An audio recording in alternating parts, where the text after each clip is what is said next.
جس کے سب یہ متلاشی، آخر اس چیز کا نام ہے کیا، یہ کیسے پتہ لگے کہ وہ چیز ہے کیا؟ محترم حضرات، اس کو بلا تشبیہ یوں سمجھیے کہ لیلا ہے 1 اور مجنون ہے 40۔ پتہ کیسے لگے کہ اصل مجنون کون سا؟ 40 مجنون سے انٹرویو کیجئے تو بہت بڑا کام بڑھ جائے گا آپ کا۔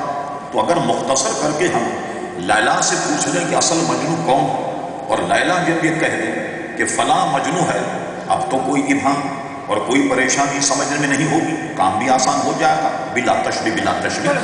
اگر ہم یہ چیز تلاش کریں کہ وہ محبوب ترین چیز ہے کیا کہ جس کے سب متلاشی ہیں، آئیے ہم اپنے سفر کو مختصر کرتے ہوئے خلاق عالم جس نے کائنات کو بنایا، جس نے لوگوں کے عقل و خرد کو بنایا، ہم اسی سے کیوں نہیں پوچھ لیتے مولا وہ چیز ہے کیا؟ وہ چیز ہے فلاح اور کامیابی۔ استاد یہ سمجھتا ہے کہ شاگرد کو پڑھا دینا یہ کامیابی، شاگرد یہ سمجھتا ہے کہ پڑھ لینا یہ کامیابی، سیاست داں یہ سمجھتا ہے حصول اقتدار یہ کامیابی، اللہ اکبر کوئی سمجھتا ہے کہ مریخ پر کمن ڈالنا یہ کامیابی۔ رب کریم نے فرمایا آب و گل میں رہنے والوں، یہ کامیابی نہیں ہے، اصل کامیابی جانتے ہو کیا ہے؟ وَاذْكُرُوا اللَّهَ كَثِيرًا لَعَلَّكُمْ تُفْلِحُونَ، اللہ کا ذکر کثرت سے کرو تو فلاح پا جاؤ، اللہ کا ذکر کثرت سے کرو تو فلاح پا جاؤ اور کامیابی پا جاؤ گے۔ معلوم یہ ہوا کامیابی کا مرکز اور منبع اللہ تبارک و تعالیٰ کا ذکر ہے۔ اب آئیے ہم ذرا ذکر پر گفتگو کرتے ہیں۔ نماز بھی اللہ تبارک و تعالیٰ کا ذکر، قرآن مجید فرقان حمید بھی اللہ تبارک و تعالیٰ ذکر، اللہ کی تسبیح اور تمجید بیان کرنا یہ بھی اللہ تبارک و تعالیٰ کا ذکر ہے۔ عزیزان گرامی، آئیے نماز کی طرف۔ اللہ تبارک و تعالیٰ نے نماز کو بھی ذکر قرار دیا۔ اسی سورہ جمعہ میں ارشاد باری تعالیٰ ہوا یا ایھا الذین آمنوا اذا نودی للصلاۃ من یوم الجمعۃ فاسعوا الی ذکر اللہ وذروا البیع ذلکم خیر لکم ان کنتم تعلمون۔ اے ایمان والو، جب جمعے کی اذان ہو جائے، یہاں نودیہ سے مراد جمہور مفسرین کے نزدیک جمعے کی اذان، اور پھر اس کے بعد فاسعوا دوڑو، یہاں دوڑنے کا مطلب بھاگنا نہیں بلکہ چلنا، دوڑو اللہ کے ذکر کی طرف۔ ذکر کیا ہے؟ فاسعوا الی ذکر اللہ، نماز جمعہ کی طرف دوڑو۔ اس کا مطلب یہ ہوا کہ رب کریم نے نماز کو بھی ذکر قرار دیا۔ اب آئیے یہ ذکر ہم کس طریقے سے کرتے ہیں، ذرا اس پر ہم کچھ بیان کریں۔ آپ جانتے ہیں کہ آج کل عمل کا فقدان ہے، لوگ عموماً یہ سمجھتے ہیں کہ صاحب ہم کیا کریں، کام دھندے میں ہوتے ہیں، نماز پڑھنے کا وقت ہی نہیں ملتا۔ اللہ اکبر، عزیزان گرامی، جو آدمی پڑھنا چاہے وہ ہر طرح سے کوئی نہ وقت نکال کر اس اللہ کی عبادت کو بر وقت جو ہے وہ ادا کر سکتا۔ اب آئیے ہم اس پر کچھ چند جھلکیاں ڈالتے ہیں، اس لیے کہ گفتگو طویل بھی نہیں ہو، مناسب گفتگو ہو، اس کو ہم اپنے دائرے کو محدود رکھتے ہوئے گفتگو کرتے ہیں۔ نماز جسے ذکر کہا گیا، چند حدیث سے ہم بہت عام فہم زبان میں بیان کرتے ہیں۔ حضور صلی اللہ علیہ وسلم نے ارشاد فرمایا اگر تمہیں پتہ لگ جائے کہ مسجد میں جانے کا کتنا ثواب، تو تم میں کے لوگ سورین کے بل، کولوں کے بل گھسڑتے ہوئے آئیں گے، یعنی بیمار مریض، مگر جماعت کو نہیں ترک کریں گے۔ اور ایک حدیث میں فرمایا تمہیں اگر پتہ لگ جائے کہ نماز با جماعت کا کتنا ثواب ہے، پہلی صف کا کتنا ثواب، تو تم میں لوگ مسجد میں آئیں گے اور قرآن اندازی کریں گے، قرآن ڈالیں گے کہ بھئی پہلی صف میں کون کھڑا ہوگا، کیونکہ ہمیں پتہ نہیں کہ پہلی صف میں کھڑے ہونے کا کتنا ثواب ہے۔ اچھا ہم نے یہ تقریر سن لی مولانا سے کہیں کہ پہلی صف میں کھڑے ہونے کا ثواب بے انتہا ہے، تو آئیں گے آخری میں سب کے کندھے پھلانگ کر کے پہلی صف میں بیٹھ جائیں۔ کتنا آسان طریقہ ہے ثواب کمانے کا۔ سرکار فرماتی اس طرح آنے والا، لوگوں کے کندھے پھلانگنے والا، اس آدمی کو جہنم کا پل بنایا جائے۔ یہ آداب مسجد کے خلاف ہے اور عام آدمی جو بیٹھے ان کے خلاف ہے، اور کوئی جگہ مقرر نہیں کرنی چاہیے، جہاں جگہ مل جائے آپ بیٹھ کر کے اور نماز پڑھ لیجیے۔ آپ علماء نے مسجد میں کوئی جگہ متعین کرنے کو منع فرمایا۔ بہت سے لوگ مسجد میں ہوتے، برا مت مانی، کسی میں یہ عادت ہو چمن میں تلخ نوائی میری گوارا کر کے تحت، کچھ لوگ ایسے ہوتے ہیں جو اپنی جگہ بالکل فکس کرتے ہیں، رومال وہاں رکھ کر وضو کرنے جاتے ہیں تاکہ اس سیٹ پہ کوئی دوسرا آدمی قبضہ نہ کرے۔ یہ ہر مسجد میں 2-3 آدمی ایسے ضرور ہوتے ہیں۔ اب اس کی وجہ بتاؤں میں آپ کو کیا ہے، کیوں جگہ مخصوص نہیں کرنی چاہیے؟ بعض لوگ جو اپنی جگہ مخصوص کیے ہوئے ہیں، جس زمین پر آپ نماز پڑھیں گے یہ زمین کل اللہ تبارک و تعالیٰ کی بارگاہ میں آپ کی نماز کی گواہ ہے۔ سبحان اللہ۔ اب کیا ہو، اس لیے فرمایا کہ جہاں جگہ ملے وہاں پڑھ لی جائے کہ ایک ہی صف میں کھڑے ہو گئے محمود و آیات، نہ کوئی بندہ رہا نہ کوئی بندہ نواز، جہاں جگہ ملے وہاں کھڑے ہو کر کے نماز پڑھ لیں۔ ہاں، اس کے پانے کا کیا طریقہ ہے کہ پہلے آئیے اور پہلے پائیے، اور اس کے بعد پہلی صف میں آپ جو ہیں وہ جگہ حاصل کر لیں۔ بے شمار اس کا سوال اگر پتہ لگ جائے تو تم لوگ پورا اندازی کرو۔ اب آئیے، ہم جب ہم مسجد آتے ہیں تو عموماً ہماری عادت یہ ہے کہ بالکل عین ٹائم پر آتے ہیں۔ اگر آپ عید کی نماز میں بھی آئے، جمعے کی نماز میں بھی آئے، تو دیکھیں گے سلام پھرنے کے بعد کچھ لوگ اپنی ایک رکعت جو چھوٹی اسے پڑھ رہے ہیں۔ عید میں بھی کتنا عظیم دن ہے، لیکن دیکھیں گے آپ پیچھے گردن گھما تو دیکھیں کچھ لوگ عید کی نماز جو ہے وہ بھی گویا ایک رکعت پڑھ رہے ہیں۔ ایک ہمارے نمازی نے بڑا شاندار مشورہ دیا، کہنے لگے مولانا آپ ذرا عید کی نمازی مسئلہ بتا دیا کریں کہ کسی کے 2 رکعتیں چلی جائیں، اتحیات میں اگر آیا یا ایک رکعت میں آیا تو بقیہ نماز کو وہ کیسے پڑھے، یہ ذرا سا عید کی نماز میں بتا دیا کریں۔ ہم نے کہا کتنے سادہ ہیں یہ، کتنی سادگی ہے آپ میں۔ ارے جب یہ مسئلہ بیان کریں وہ کمبخت تو ابھی تک آیا ہی نہیں، جس کو یہ مسئلہ سمجھنا ہے وہ تو ابھی تک آیا ہی نہیں، تو آپ تو پہلے سے موجود ہیں، تو کس کو سمجھایا جائے؟ بھائی جس کو سمجھانا ہے وہ تو ابھی تو آیا ہی نہیں ہے، تو کس کو سمجھایا جائے؟ تو عید میں بھی آپ دیکھیں کچھ لوگ پیچھے کھڑے ہو کر کے 1 رکعت یا 2 رکعت، جمعے میں دیکھیں 1 رکعت اور جمعۃ الوداع میں دیکھیں 1 یا 2 رکعت پیچھے پڑھنے والے ملیں۔ یہ کاہلی اور سستی، ہمیں بتایا یہ گیا کہ مسجد میں آؤ، جماعت نہ ہو جماعت کا انتظار کرو۔ مشکاۃ شریف کتاب الصلاۃ میں حدیث موجود ہے، ایک مرتبہ حضور علیہ الصلاۃ والسلام خلاف معمول مسجد میں کچھ تاخیر سے تشریف لائے۔ تھکے ماندے لوگ، محنت مزدوری کرنے والے، وہ انتظار کر کے اپنی نماز پڑھ کے چلے۔ اس زمانے میں خواتین مسجد میں آیا کرتی، جو بعض میں حضرت عمر فاروق رضی اللہ عنہ نے حکم نافذ کر دیا ہے خواتین اب مسجد نہیں آئیں، فتنہ برپا ہوگا وغیرہ وغیرہ۔ چلیے صاحب، وہ خواتین بھی چلی گئیں کہ جن کے بچے گھروں میں بلک رہے تھے، رو رہے، مگر ایک گروہ صحابہ کرام علیہم رضوان کا ڈٹا۔ جب حضور تشریف لائیں گے بجماعت نماز پڑھیں گے، حضور تشریف لائیں، کیونکہ آج خلاف معمول دیر ہو گئی، تاخیر ہو گئی۔ حضور علیہ السلام نے ارشاد فرمایا، اے جماعت صحابہ کیا تم نے نماز پڑھی؟ صحابہ نے کہا نہیں حضور، ہم تو آپ کا انتظار کر رہے ہیں، جب آپ آئیں گے تو نماز باجماعت پڑھیں گے۔ سرکار فرماتے میرے غلاموں سنو، اللہ تبارک و تعالیٰ نے انتظار صلاۃ کو بھی صلاۃ بنا دیا۔ سبحان اللہ۔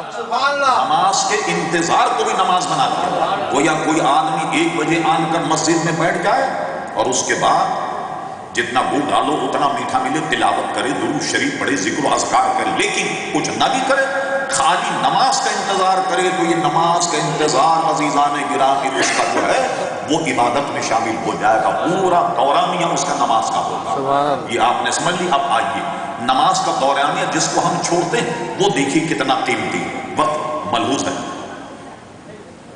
جب نماز جماعت رکوع میں، ہم لوگ رکوع میں پہنچ جاتے ہیں، رکوع اگر پا لیا تو وہ رکعت مل گئی، یہ عموماً یہ مشہور ہے، لیکن اس کا طریقہ کیا ہے؟ ہم کیا طریقہ استعمال کرتے ہیں؟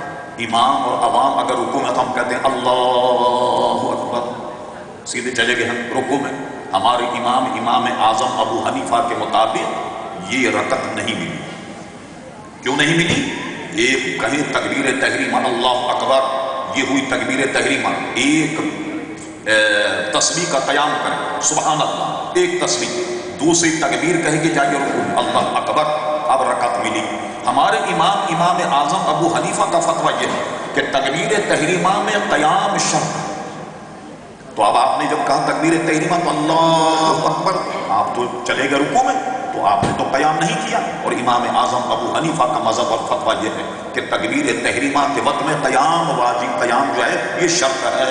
تو آپ کیسے جائیں گے؟ اللہ اکبر، ہاتھ باندھنے کی ضرورت نہیں، اللہ اکبر اللہ اکبر، دوسری تکبیر کہے کہ رکوع میں جائیں تو آپ کو رکعت ملی۔ اور اس طرح آپ نے اگر رکعت پائی تو آپ کو رکعت نہیں ملی کہ جو میں نے بیان کیا۔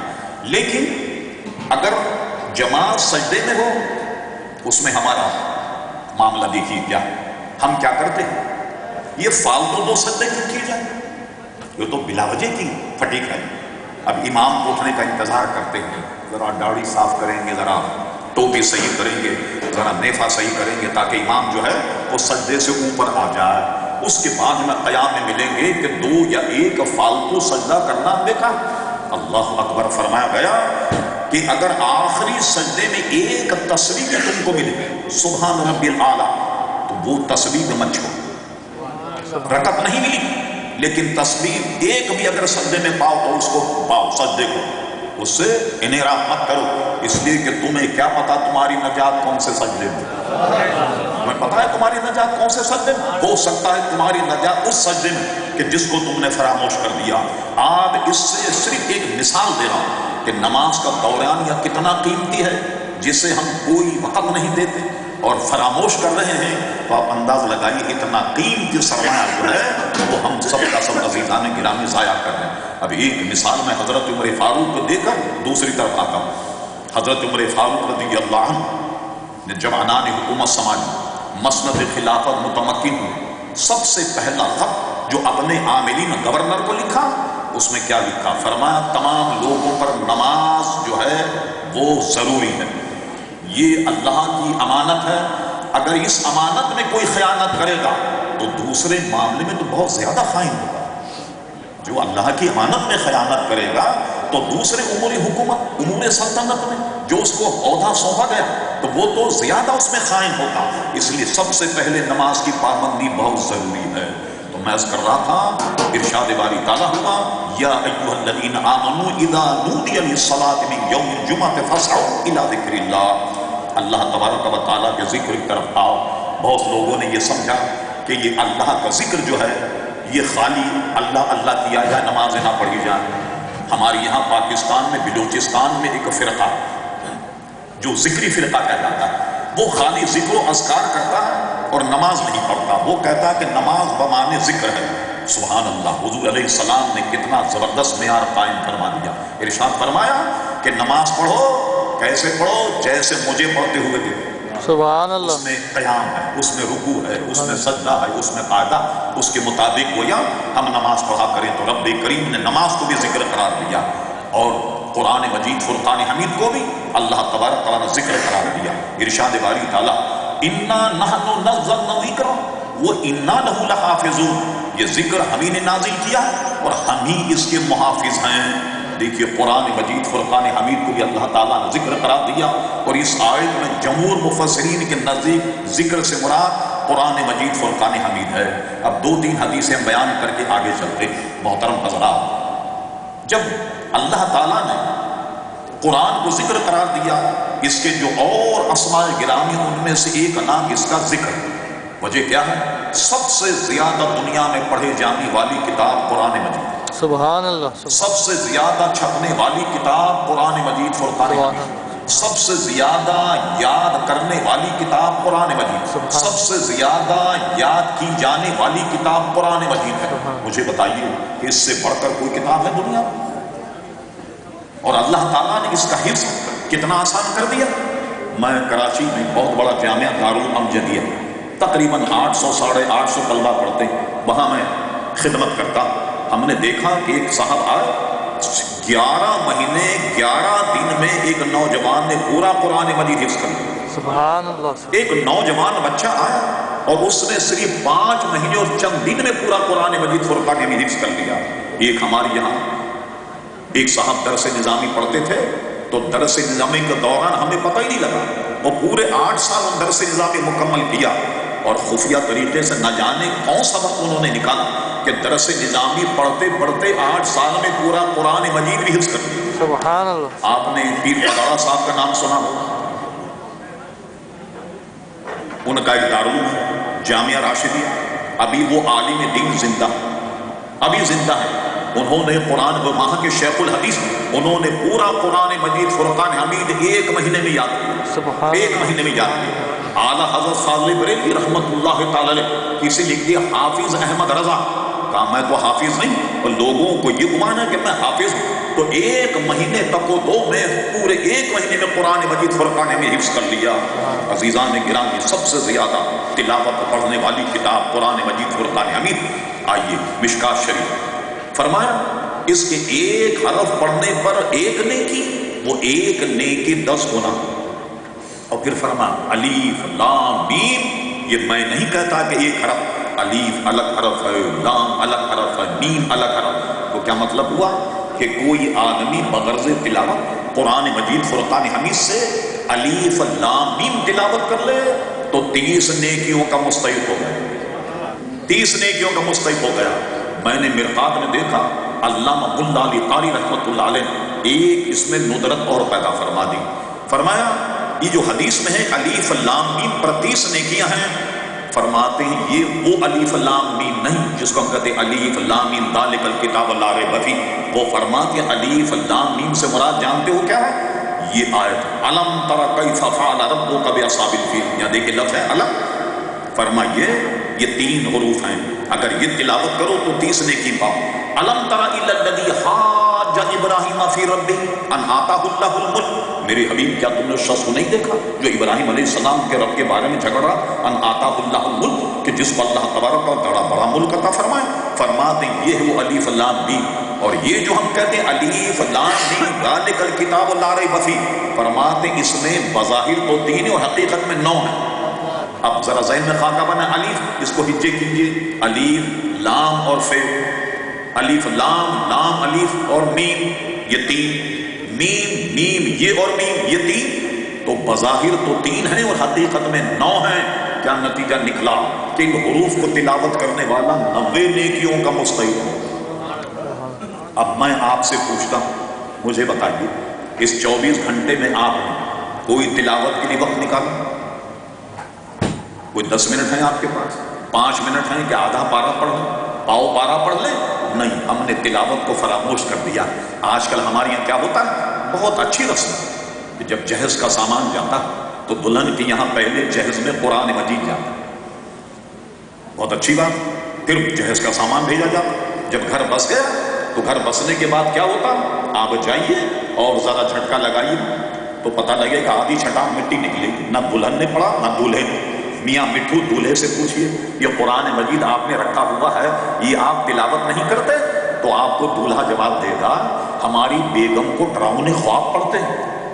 کیا سمجھے آپ، رات میں چونک کر کے اڑ جاتی ہے، اس لیے ہم نے اس کے سرانے رکھا ہوا۔ اب کیا ہوا، اب قرآن مجید سے بھوتوں کو بھگائیے، بدخوابی تو دور کیجیے گا، تلاوت مت کیجیے آپ، اللہ اکبر معمول بنائیے۔ عزیزان گرامی، روز آدھا پارا، پاؤ پارا، 1 رکوع یا 2 رکوع کا ترجمہ اور اس کی تفسیر، اس کو آپ معمول بنا لیجیے۔ عزیزان گرامی، دیکھیے اللہ تبارک و تعالیٰ اس تلاوت سے کتنی برکتیں عطا فرماتا ہے۔ میں عرض کر رہا تھا یہ قرآن مجید فرقان حمید الحمدللہ آج تک یہ نازل ہونے کے بعد آج تک محفوظ چلا، اور یہ بہت طویل مضمون ہے۔ حضرت عثمان غنی رضی اللہ عنہ کے دور کا ایک قرآن مجید فرقان حمید 2 کاپی میوزیم میں موجود اور ایک تاشقند میں موجود۔ جو لوگ کہتے ہیں نا اس کے 40 پارے تھے یا 50 پارے تھے، بکری کھا گئی یہ وغیرہ، یہ اہل سنت کا مذہب نہیں۔ ہمارا قرآن مجید الحمدللہ بالکل محفوظ ہے۔ اور اس کے بعد میں ایک بات اور بتاتا ہوں، آپ امریکہ میں رہتے ہیں، آپ نے ڈاکٹر حمید اللہ صاحب کا نام سنا، آپ پیرس میں رہتے، حیدرآباد دکن کے رہنے والے۔ سقوط حیدرآباد دکن سے پہلے اسکالرشپ لے کر نظام دکن کی پیرس آئے۔ جب پیرس آئے تو حیدرآباد دکن کا سقوط ہو گیا، یہ واپس حیدرآباد دکن نہیں گئے اور اپنی تعلیم کو جاری رکھا، اور تحقیق کی دنیا کے صف اول کے آدمی ڈاکٹر حمید اللہ صاحب، یقین آپ نے نام سنا ہو۔ نواز شریف صاحب جب وزیر اعظم تھے، ان کو پیرس سے بطور خاص پاکستان بلایا گیا، اور انہوں نے کیا کیا، بھاولپور یونیورسٹی میں ڈاکٹر صاحب نے 14 لیکچر دیے، وہ الحمدللہ ہمارے پاس موجود۔ اس میں ایک لیکچر میں ڈاکٹر صاحب کہتے ہیں فرانس حکومت نے کروڑوں روپے خرچ کر کے، یہ ذہن میں رکھیے یہ بات ہے میں کیا کہہ رہا ہوں، ان کے حوالے سے کروڑوں روپے خرچ کر کے پہلی صدی سے 14ویں 15ویں صدی تک کے سارے قرآن مجید جمع کیے، بڑا زر کثیر خرچ کیا، محققین کی ٹیم بٹھائی تاکہ مسلمانوں کے اس نظریے کو وہ اس کو کنڈم کر دے کہ انا نحن نزلنا الذکر و انا لہ لحافظون، کہ ہم اس کے محافظ ہیں، پتہ لگ جائے کہاں کہاں گھپلا ہوا۔ ڈاکٹر صاحب کہتے ہیں تقریباً پہلی صدی سے لے کر 14ویں صدی تک کے 650 اور سب کو بٹھا کر محققین کو ٹیلی کیا کہ پہلی صدی کا دوسری ملا، دوسری کا پہلی، تیسری سے چوتھی سے 14ویں سے 13ویں سے 12ویں، آپس میں اس کو ملا۔ آپ تعجب ہوں گے، ڈاکٹر صاحب کہتے ہیں کہ کروڑ کیا اربوں روپے خرچ کرنے کے بعد ٹیم نے رپورٹ یہ دی کہ سارے نسخوں میں کہیں بھی کوئی ایک لفظ کی بھی کمی نہیں۔ سبحان اللہ۔ آج تک قرآن مجید مسلمانوں کو اسی طریقے سے چلا آ رہا ہے کہ اس میں کسی ایک حرف کی بھی کمی نہیں پائی جاتی۔ پھر ڈاکٹر صاحب کہتے ہیں اس کے بعد نہ جانے کیا عوامل رہے، کوئی نہ کوئی خباثت رہی ہوگی پیچھے، انہوں نے کیا کیا، اس کی پوری لائبریری ایک موقع پر جل گئی۔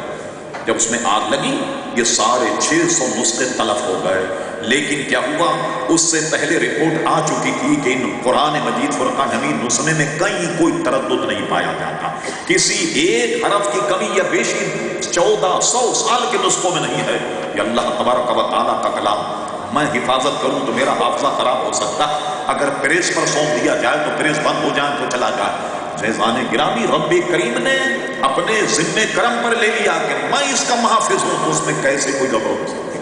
میں عرض کر رہا تھا انا نحن نزلنا الذکر و انا لہ لحافظون، یہ ذکر کے نازل کرنے والے ہم اور ہم ہی اس کے محافظ ہیں۔ بات کیا چلی تھی، وَاذْكُرُوا اللَّهَ كَثِيرًا لَعَلَّكُمْ تُفْلِحُونَ، کہ اللہ تعالیٰ کا ذکر کثرت سے کرو تو فلاح پا جاؤ گے۔ آئیے مسلم شریف، تو ہم نے قرآن مجید سے چند شواہد آپ کی خدمت میں رکھے۔ مسلم شریف حدیث شریف کئی طرق پر ہے۔ حدیث شریف میں ہے کہ جہاں بھی اللہ کا ذکر و اذکار کی محفل، وہاں فرشتے آ جاتے، اس محفل کو گھر لیں اور یہ آسمان تک جمع ہو جاتے ہیں اور سب کا نام لکھتے ہیں، جتنے لوگ وہاں موجود سب کا نام، ان کے باپ کا نام، سارا نام لکھنے کے بعد جب وہ محفل برخاست ہوتی ہے تو اللہ تبارک و تعالیٰ کے پاس جاتے ہیں۔ حالانکہ رب کریم سب کچھ جانتا مگر ان سے پوچھتا ہے کہ بتاؤ کہاں سے آئے؟ وہ فرشتے کیا کہتے ہیں؟ اس کی شرح میں ان کا نام رکھا گیا سیاحین، یہ سیاحت کرتے ہیں پوری دنیا میں۔ پوچھتا ہے رب کریم کہاں سے آئے؟ کہا مولا فلاں جگہ تیرا ذکر ہو رہا تھا، ہم تیرے ذکر کی محفل میں، یہ حضرات وہاں بیٹھے ہمارے نام لیے جاتے ہیں اللہ کے دربار میں۔ سبحان اللہ، سبحان اللہ۔ ذکر و اذکار کی محفل میں شرکت کرنے والوں کی کیا شان ہے، اس کا نام جناب لیا جاتا ہے اللہ تعالیٰ کے دربار میں۔ ہم تو دنیا دار لوگ ہیں، کوئی کہتے کہ آج ہم گئے تھے صدر سے ملنے تو صدر صاحب آپ کا تذکرہ کر رہے تھے، ہم پھولے نہیں سمائے۔ کسی آدمی سے کوئی کہتے کہ گورنر سے ہم ملنے گئے تو گورنر صاحب آپ کا تذکرہ کر رہے تھے، آپ تو پھولے نہیں سمائے۔ اور کہیں فوٹو چھپ گئی گورنر کے برابر تو 1 درجن اخبار بغل میں لے کر کے لوگوں سے پوچھیں کہ وہ اخبار دیکھا ہے کیا خبر؟ ارے کہنے کیا دیکھا تم نے؟ یہ دیکھو پڑھو دیکھو۔ نہیں، میں وزیر اعلیٰ کے پاس بیٹھا ہوں، گورنر کے پاس بیٹھا ہوں، ہمارے یہاں کے کئی وزیر اعلیٰ جن کو پولیس آج تک تلاش کری کمبخت پکڑائی نہیں۔ یہ نامسا ہے، یہ مستحکم عہدے تھوڑی، لیکن مجھے بتائیے اس شخص کا حال کہ جس کا نام اللہ کے دربار میں لیا جائے، کوئی ذکر کی محفل کے شرکا ہیں کہ ان کا اللہ کے دربار میں لیا جاتا ہے۔ رب کریم سے پوچھتا فرشتوں یہ بتاؤ وہ کیا کہہ رہے ہیں؟ کہ اللہ تعالیٰ وہ تجھ سے جنت مانگ رہے ہیں۔ فرمایا کیا انہوں نے جنت کو دیکھا؟ کہا مولا جنت کو تو نہیں دیکھا۔ کیا مطلب؟ اگر وہ جنت کو دیکھ لیتے تو کیا کہتے؟ مولا اور زیادہ تجھ سے جنت مانگ۔ فرمایا اور کیا کہہ رہے تھے یہ لوگ جو میرے ذکر میں؟ کہا مولا وہ جہنم سے پناہ مانگ رہے ہیں۔ فرمایا کیا انہوں نے جہنم کو دیکھا؟ عرض کہ نہیں مولا جہنم کو نہیں دیکھا۔ فرمایا اگر یہ جہنم کو دیکھ لیتے تو کیا کرتے؟ کہا مولا یہ تو اور زیادہ تجھ سے پناہ مانگتے۔ اللہ اکبر، ارشاد باری تعالیٰ فاتقوا النار التي وقودها الناس والحجارة اعدت للكافرين۔ آپ جانتے ہیں گاڑی کیسے چلتی؟ اس میں ایندھن پیٹرول ہوتا ہے، آپ کھانا پکاتے ہیں اس میں ایندھن کیا ہے؟ بجلی ہے یا گیس، کہ بغیر اس کے پاکستان غیر ترقی یافتہ ملک، وہاں لکڑیاں جلائی جاتی، کوئلے بھی جلائے جاتے اور جناب گیس بھی ہے، ایندھن۔ جہنم کا ایندھن کیا؟ فرمایا جہنم کا ایندھن ہے آدمی اور پتھر، جس سے یہ دہکائی جائے۔ جہنم کا ایندھن آدمی اور پتھر ہے، اعدت للکافرین۔ مسلمان تم ہوشیار ہو، یہ تو کافروں کا کتاب، یہ تو کافروں کے لیے تیار کی گئی۔ تو کیا ہوا اگر وہ جہنم کو دیکھ لیتے تو مولا فرشتے کہتے اور زیادہ تجھ سے منع مانگتے. فرماتا فرشتوں گوارا ہے نا میں نے سب کی مغفرت کر دی. سبحان اللہ سبحان اللہ. میں نے سب کی مغفرت کر دی. ایک حدیث اسی مسلم میں اس کے قریب یہ ہے کہ جس میں اتنا اور زیادہ راوی نے بیان کیا کہ ایمان تازہ ہو جائے. کہنے لگے مولا یہ تو وہ تھے جو تیری ذکر کی محفل میں تھے. ایک آدمی دور کھڑا ان کا تماشا دیکھ رہا, محفل میں شریک نہیں, دور ان کا تماشا دیکھ رہا. تو مولا کریم ان سے فرماتا فرشتوں یہ جو لوگ ہیں اتنے معظم مکرم ہیں کہ میں نے ان کے خاطر اس کو بھی بنا سبحان اللہ جو ان کا تماشا دیکھ رہا. یہ محفل اللہ تبارک و تعالی ذکر کی ہے. اب آئیے اس کا دوسرا پارٹ, یہ تو اللہ کا ذکر ہے. بعض لوگوں نے یہ سمجھا بس خالی اللہ اللہ اللہ اللہ کرو, بس کسی دوسرے کا کوئی حساب کتاب نہیں. بغیر حضور علیہ السلام کے بھی توحید کا مقدمہ مکمل ہو سکتا ہے. غلط, حاشا غلط غلط. یہ حدیث بے بصر کی ہے. خوب یاد رکھو کہ توحید کا مقدمہ جب تک پیارے مصطفیٰ کو نہیں مانو گے پورا نہیں. سبحان اللہ. حضور کی کیا ضرورت ہے؟ اگر تم نے حضور علیہ السلام سے اپنا دامن کو چھڑایا تو توحید بھی تمہارے ہاتھ سے گئی. اور مولانا نے بہت آسان انداز میں اسے سمجھایا. مولانا روم فرماتے ہیں رحمۃ اللہ تعالی, ہمارے اساتذہ کہتے تھے آدمی عقل سیکھنی ہو تو مولانا روم کی مثنوی شریف اور شیخ سعدی کی جناب گلستان بوستان کو پڑھے. آدمی اس عقل کے بڑے واقعات اور بڑے مسائل اس میں بیان کیے گئے. مولانا روم فرماتے ہیں ایک استاد تھا, اس نے اپنے شاگرد سے کہا کہ میرے حجرے میں ایک آئینہ رکھا ہوا ہے, ذرا اسے اٹھا کر لے آؤ. شاگرد جب گیا یہ مہنگا تھا کچھ, اس کو ایک چیز دو نظر آتی. یہ مولانا کے حجرے میں جا کر کہنے لگا استاد جی وہاں تو دو آئینے رکھے ہو, ادھر والا نہ یہ ادھر والا نہ. مولانا کہنے بڑی عجیب بات ہے, میرا حجرہ مجھے معلوم ایک ہی آئینہ رکھا ہوا, یہ کہہ رہا دو ہے. اصرار کرتا, کہنے لگے یہ پتھر لے جا, ادھر والا توڑ دے ادھر والا اٹھا کے لے. مولانا کہتے ہیں یہ لے کے گیا پتھر, اور اس نے نشانہ مان کر ایک آئینے پہ پتھر مارا. اب دیکھا تو دونوں ٹوٹے ہوئے. معلوم ہوا کہ قصور آئینے کا نہیں تھا, اس کی نگاہ. تو تم نے حضور کا دامن چھوڑا توحید کا دامن نکلا. ایک شیشہ توڑا تو دوسرا بھی تمہارے ہاتھ سے گیا. اور یاد رکھو کہ پیارے مصطفیٰ کا ذکر بھی اللہ تبارک و تعالیٰ کا ذکر, سبحان اللہ. حضور کا ذکر بھی اللہ تبارک و تعالیٰ کا ذکر. اور خود رب کریم فرما ورفعنا اللہ کا ذکر, اے میرے محبوب صلی اللہ علیہ وسلم میں نے تمہارے لیے تمہارے ذکر کو بلند کیا. سبحان حضور کے ذکر کو اللہ تعالیٰ بلند کرتا. لہٰذا کیا نتیجہ نکلا, جو بھی ذکر و اذکار کی محفل کے فضائل اور مناقب ہیں وہ اس محفل کے بھی ہیں جہاں ذکر مصطفیٰ ہو رہا. محفل میلاد ہو رہا, حضور کا ذکر ہو رہا, حضور کے حسن و جمال کا تذکرہ ہو رہا, حضور کے اخلاق کریمانہ بیان ہو رہا, حضور کی سیرت بیان ہو رہی, حضور کی پیدائش بیان ہو رہی, حضور کی نعتیں سنائی جا رہی, حضور کے اوصاف حمیدہ اوصاف جمیلہ بیان کی جا رہی, تو وہ بھی اللہ تبارک و تعالیٰ ہی کا ذکر ہے. کیا سمجھے آپ؟ اب آئیے ذرا آگے بڑھتے ہیں ہم اس بات کو کہ ذکر مصطفیٰ صلی اللہ علیہ وسلم یہ بھی اللہ تبارک و تعالیٰ ذکر ہے. مثلا ہم اس ہوٹل میں آئے, اس کا آرکیٹیکٹ اور انجینئر کہیں پیچھے کھڑا جسے آپ نہیں جانتے. اب آپ یہ بیان کرنے لگ جائیں کہ بھئی اس کی دیواریں کتنی مرقع اور مرصع, تعریف کرنے کی چھت دیکھو کتنی شاندار. عمارت کی تعریف جب آپ کریں گے وہ انجینئر اور آرکیٹیکٹ جس نے اس کو ڈیزائن کیا, جس نے بنایا, وہ خوش ہوگا یا نہیں؟ خوش ہوگا یا نہیں؟ کیونکہ تعریف جب وہ صنعت کی کرے گا حقیقت میں صانع کی تعریف. کیا مطلب کہ اس کے بنانے والے کی تعریف. جب آپ عمارت کی جو تعریف کریں گے تو اس کے بنانے والے کی تعریف. اسی طریقے سے آپ ایک آئینے کے سامنے کھڑے ہو جائیں گے, آئینہ بنانے والا آپ کے پیچھے کھڑا, تو آئینہ بنانے والا پیچھے کھڑا ہو, آپ اسے جانتے نہیں لیکن آپ آئینے کی تعریف کرنے لگ جائیں, بھئی سبحان اللہ کتنا صاف اور شفاف آئینہ وغیرہ وغیرہ, کہیں نشیب و فراز اس میں نہیں, آپ ساری تعریف کرنے لگ جائیں. تو پیچھے اگر آئینہ بنانے والا کھڑا ہو تو وہ خود محسوس کرے گا خوشی یا نہیں؟ اب دیکھو جب حضور علیہ السلام کے اوصاف حمیدہ کا ذکر کرتے, اوصاف جمیلہ کا ذکر کرتے, جمال مصطفیٰ بیان کرتے ہو, تو کیا ان کا خالق اور مالک خوش نہیں ہوگا؟ بے شک بے شک. جس نے بنایا, جس نے ان کو پیدا کیا. مختصر یہ بھی پوری تقریر, مگر میں اس کا اقتباس عرض کرتا ہوں. ارشاد باری تعالیٰ هو الذی یصورکم فی الارحام کیف یشاء, اللہ تبارک و تعالیٰ تمہیں ویسا بناتا ہے جیسا وہ چاہتا ہے. سبحان اللہ. دیکھیے آپ برا مت مانی, کوئی اندھا, کوئی لنگڑا, کوئی لولا, مختلف لوگ آپ کو ملے, آپ اگر اندھے سے پوچھنے لگ جائیں کہ آپ نابینا کیوں ہیں, وہ آپ کو جواب دے گا بھائی اس میں میرا کیا تعلق ہے, جیسا میرے رب نے چاہا ویسے مجھے بنائے. کسی ہاتھ سے معذور آدمی سے پوچھ لگ جائے آپ کہ بھئی آپ یہ معذور کیوں ہیں؟ کہ اس میں میرا کیا قصور ہے؟ هو الذی یصورکم فی الارحام کیف یشاء، جیسا اللہ تبارک و تعالیٰ نے چاہا مجھے پیدا کیا۔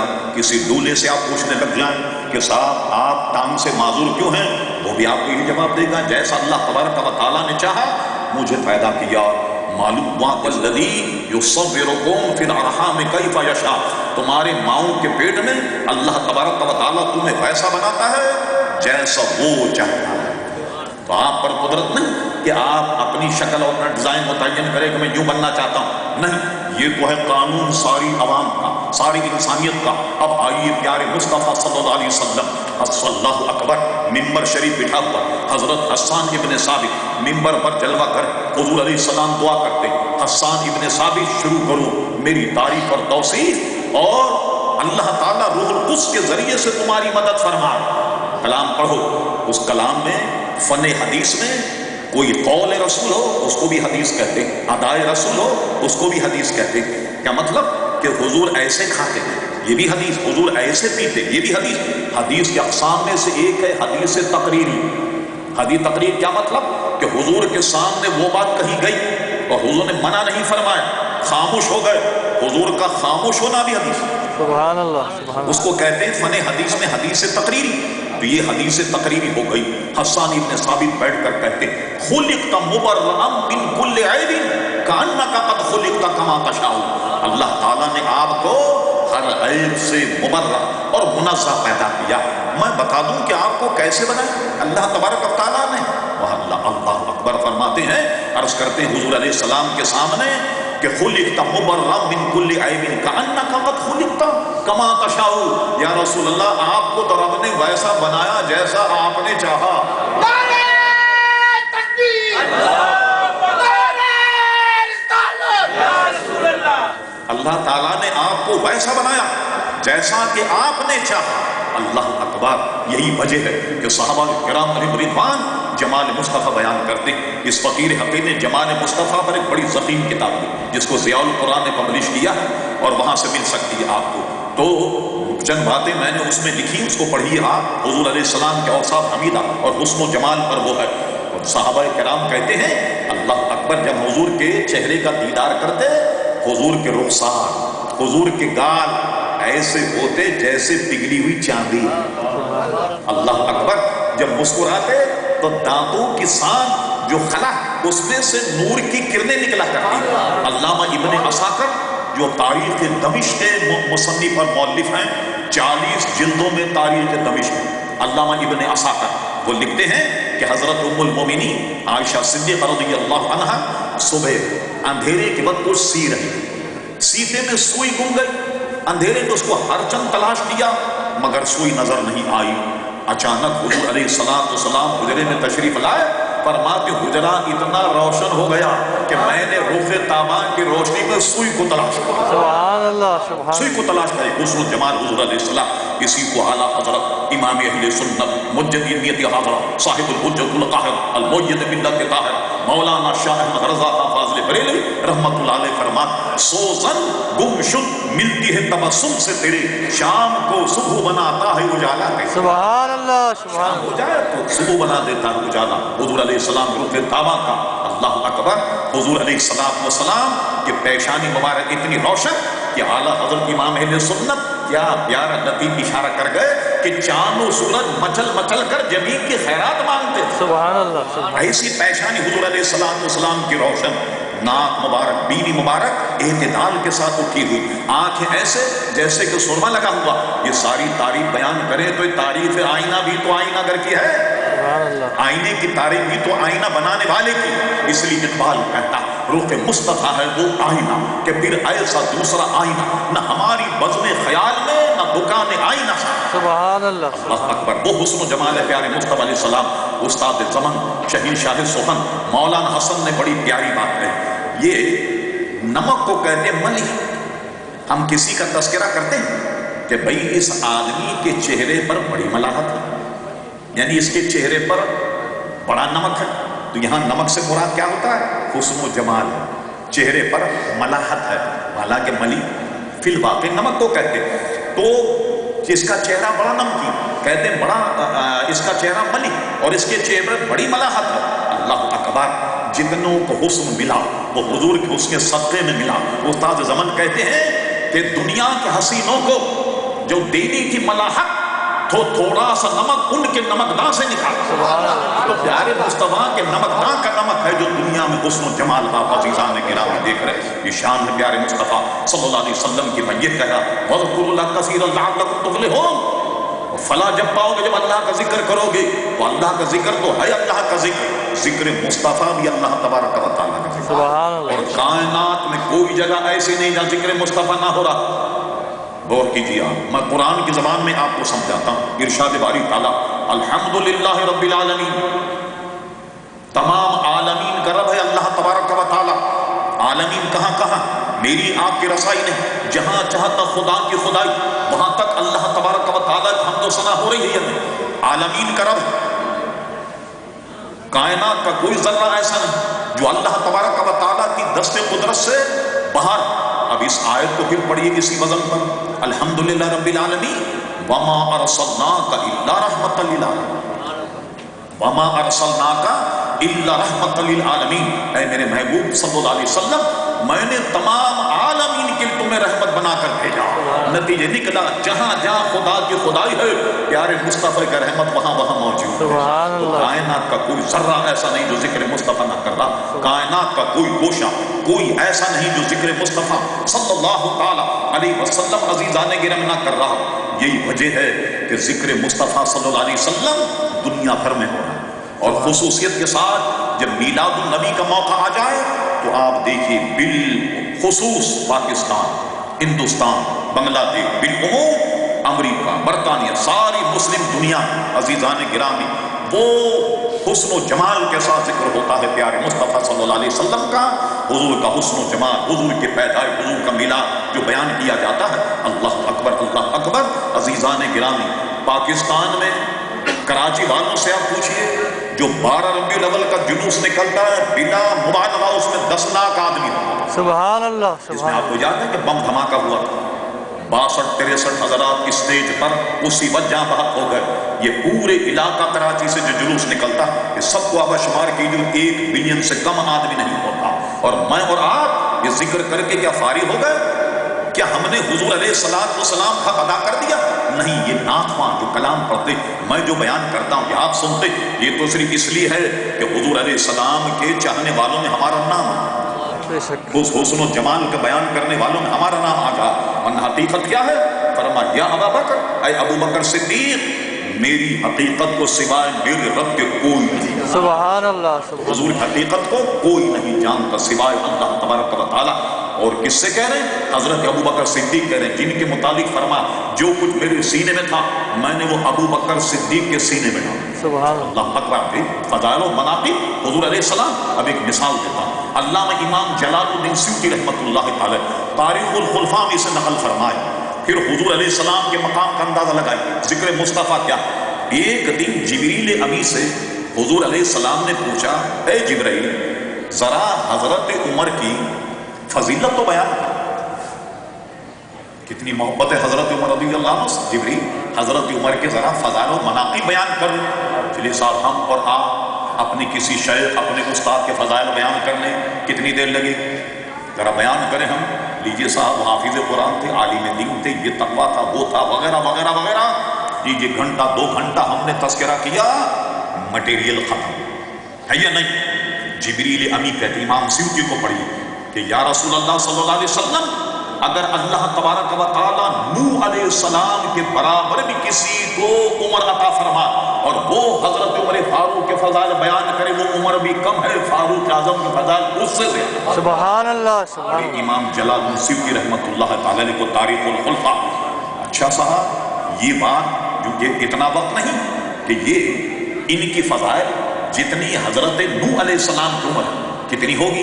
1100 سال، لیکن اتنا طے کہ نوح علیہ السلام نے 950 سال تبلیغ کی۔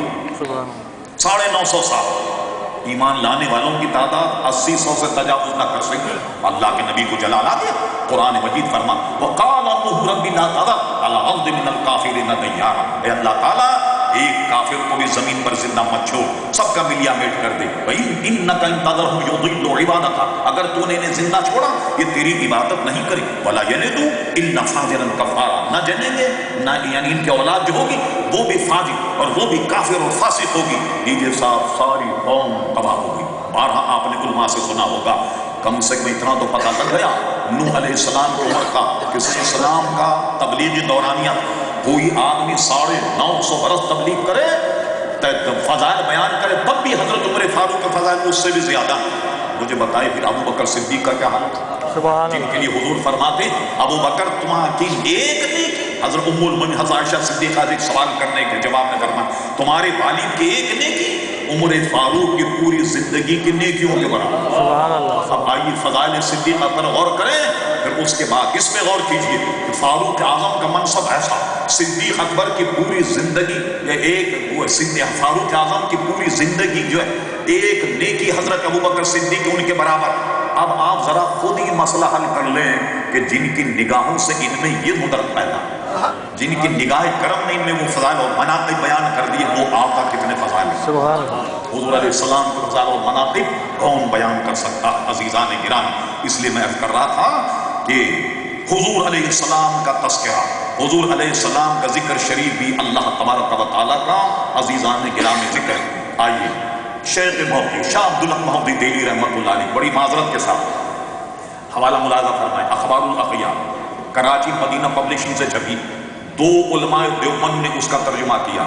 ایک ہے مولانا محمد فاضل صاحب، ایک ہے مولانا عاشق اللہ بلند شہری، انہوں نے اس کا ترجمہ کیا.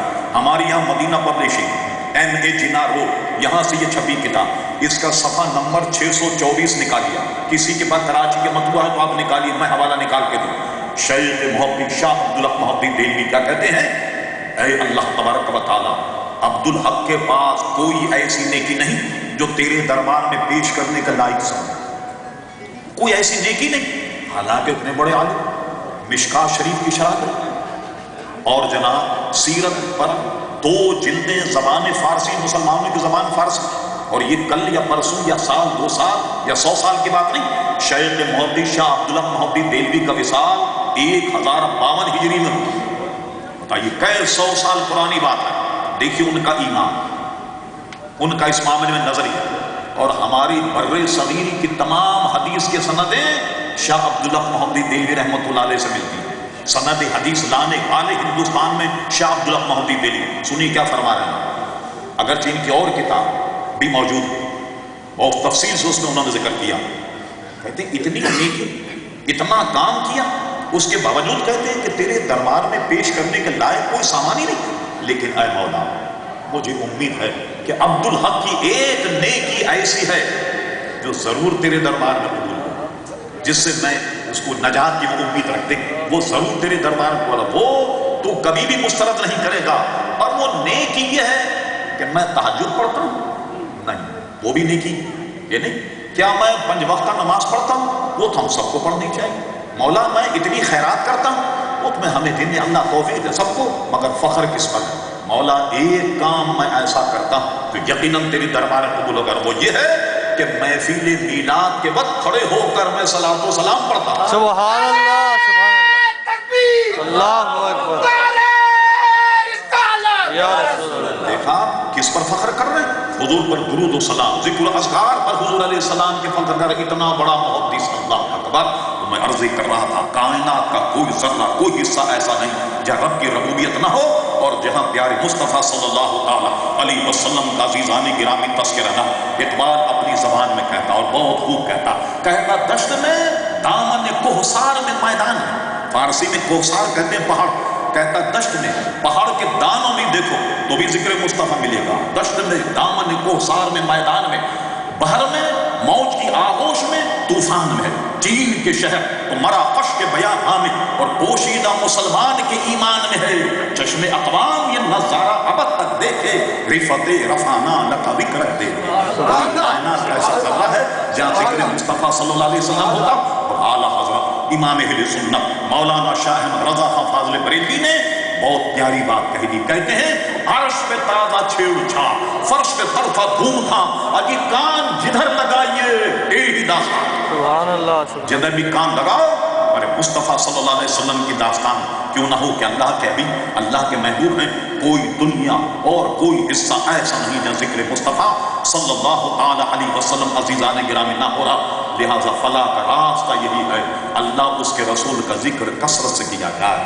میرے بھائیوں میلاد النبی صلی اللہ علیہ وسلم حضور کی آمد کا تذکرہ اس کے بوائے جب ہوں گے کہ صحیح معنی ہم پیارے مصطفیٰ کے غلام بن جائیں, صحیح معنی میں حضور کے اطاعت گزار بن جائیں, صحیح معنی میں حضور علیہ السلام کا دامن پکڑ لیں اور یہ سمجھ لو کہ حضور علیہ السلام کے بغیر نجات نہیں. کوشش سمجھے کہ حضور کے بغیر بھی نجات ہے نہیں, حضور کے بغیر عزیزان گرامی نجات نہیں. پیارے مصطفیٰ کے دامن ہی کے اندر عزیزان گرامی نجات. جب آپ حضور کے دامن میں آ جائیں, حضور کے فرما بردار بن جائیں اور آپ کی دل کی حرارت پھر یہ کہنے لگے کہ ان کو دل میں بسا لیا ہم نے, دل مدینہ بنا لیا ہم نے, نقش پائے حضور انور کو اپنا کعبہ بنا لیا ہم نے, مل گئے ہو تو پھر کمی کیا, جیسے خالق کو پا لیا ہم نے, ہو کے دامن سے ان کے وابستہ, ہو کے دامن سے ان کے وابستہ, اب سب سے دامن چھڑا لیا ہم نے. وما علینا الا البلاغ. سبحان اللہ سبحان اللہ. ماشاءاللہ آپ نے حضرت مفکر اسلام علامہ سید شاہ صاحب صاحب قادری کا خطاب ذیشان سماعت فرمایا, جس میں محبت بھی تھی, عقیدت بھی تھی, جس میں تربیت بھی تھی, اس میں ہماری سستیوں اور غفلتوں کو دور کرنے کا سامان بھی تھا. یہی مجمع بھی آپ سے عرض کر رہا تھا جو کہ بال نے کہا مرد مومن کی نشانی کہ اس نے بنتے ہیں میری کارگاہ فکر میں انجم, لے اپنے مقدر کے ستارے کی پہچان. ایسے ہی علماء صالحین کی صحبتیں ہوتی ہیں جو ستارہ تراشی کا کام کرتی ہیں اور ہماری شخصیات میں, اخلاق میں, افکار میں, کردار میں یہ حسن پیدا کرتی ہیں. انشاءاللہ اب یہ خطاب ہمیں تادیر یاد رہے گا. میں شکر گزار ہوں قبلہ شاہ صاحب کا کہ آپ تشریف لائے, اور میں اپنے دوست جناب محمد عطا صاحب کا, ان کے دیگر ساتھی جناب گل صاحب کا, آپ شاہ ریسٹورنٹ والوں کی یہ چوتھی محفل میلاد ہے, اور بھی جو ہمارے دوست اپنے بزنس پلیسز پہ میلاد کے محفل کرتے ہیں ان سب کو ہم اپریشیٹ کرتے ہیں, اور ان کو بھی ان کے لیے شاہ صاحب سے عرض کریں گے دعا کریں ان کے لیے. اور ہم اپنے گھروں میں محفل میلاد کا انعقاد ہم کرتے ہیں, انشاءاللہ کرتے رہیں گے, اپنی مساجد میں, اپنے دفاتر میں, اور جہاں جہاں ہمیں موقع ملتا ہے کرتے رہیے. یہی ذکر جو ہے ذکر مصطفیٰ, آج کا لیسن دیا آپ نے, ذکر مصطفیٰ ذکر خدا ہے, ذکر خدا ذکر مصطفیٰ کریم صلی اللہ علیہ وسلم ہے. وَإِن مِّن شَيْءٍ إِلَّا يُسَبِّحُ بِحَمْدِهِ وَلَٰكِن لَّا تَفْقَهُونَ تَسْبِيحَهُمْ, کہ کوئی شے ایسی نہیں ہے جو ذکر خدا نہیں کرتی ہے. اور حدیث قدسی کی زبان میں کہ اذا ذکرت ذکرت معیا, اے حبیب جب میرا ذکر ہوگا تب تیرا ذکر ہوگا. جب کائنات کی ہر شے ذکر خدا کرتی ہے تو کائنات کی ہر شے ذکر مصطفیٰ کرتی ہے. یہ آج کا میسج تھا. اب میں شکریہ ادا کرتے ہوئے شاہ صاحب کا اور اپنے میزبانوں کی طرف سے تمام حاضرین کا جو آپ تشریف لائے, میں التماس کرتا ہوں جناب سلطانی صاحب سے صاحب السلام کی تشریف لائیں, السلام کے بادشاہ سے دعا فرمائیں گے, پھر نماز ہوگی اور لنگر تقسیم کیا جائے گا. جناب اسد سلطانی صاحب مدینہ منورہ سے تشریف لاتے ہیں, ہر سال ہمیں نوازتے ہیں. رانا محمد اسد سلطانی.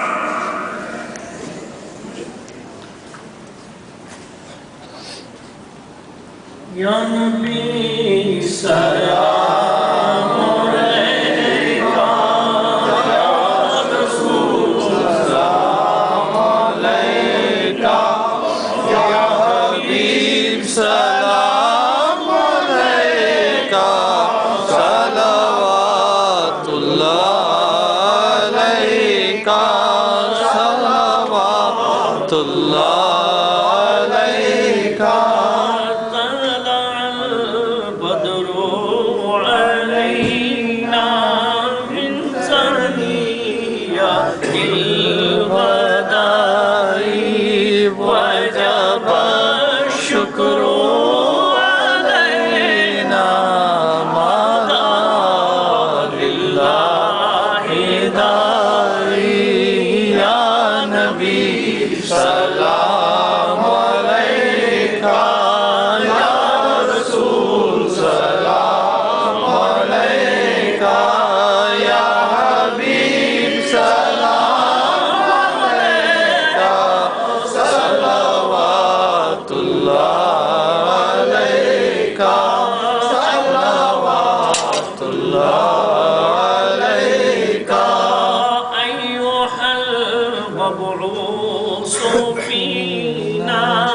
جئت بالأمر المطاع جئت شر